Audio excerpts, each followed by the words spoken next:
If I had to describe the culture of Anshe Emeth, I would say that it is very open, accepting, kind. To me, Anshe Emeth is an incredible place where everybody is welcomed. The tagline that we use for the synagogue is that we are a Jewish community trying to make the world a better place. There were 5 families that started the congregation in 1859, and people come here because of what the congregation stands for, and our special education program is one of the gemstones of what this congregation is all about. Inclusion plays out in every single classroom completely differently because we're responding to the needs of every student in a different way. But it all comes from building a relationship and getting to know the family.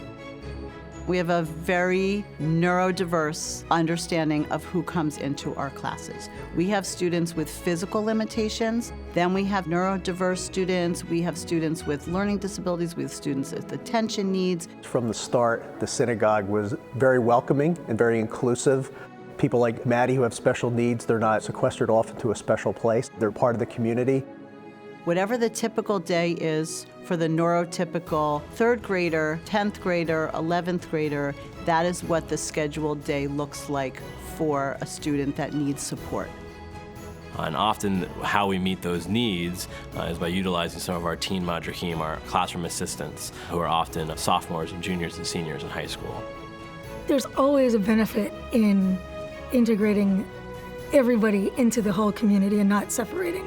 I think having Hunter here has not only introduced other kids to what a kid with autism might look like, but also to realize that just because somebody is different doesn't mean it's bad. There's always a way of figuring it out. As long as you're willing to say yes and to explore how do we do this, beautiful things can happen, and it's well worth the investment. I am not able to carry the Torah around the sanctuary, but Temple was kind enough to make for me and other people like me with balance-related issues a Torah cart. I feel like it was a real gift that they cared enough to support me and future generations. As we got closer to time for a bar mitzvah, it became clear that he could not do what everybody else was doing. So a bar mitzvah service was written for him. It sort of highlights from a typical bar mitzvah as far as what prayers are in it. But it also is really focused on him. Because we were injecting so much of Hunter into the prayer book, it was making these prayers, which at times feel like rote, just come alive in brand new ways. So each and every B'nai Mitzvah now has a prayer experience that fits them. Living up to that moment, it was probably one of the most rewarding experiences seeing him on the bima. Basically having him customized to his needs and him doing a full service was just amazing. They are an example of what every synagogue community should be.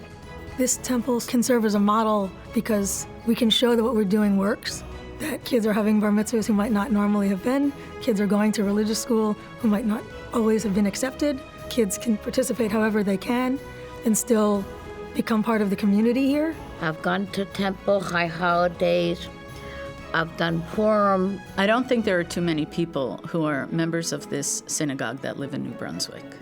It is never the synagogue of convenience for any single person who is here. It's a synagogue of choice.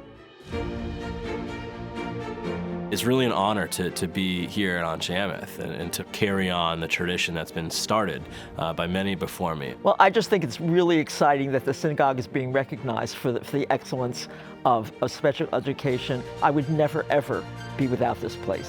I would hope that every synagogue has the opportunity to be truly inclusive and give that Jewish experience to all children.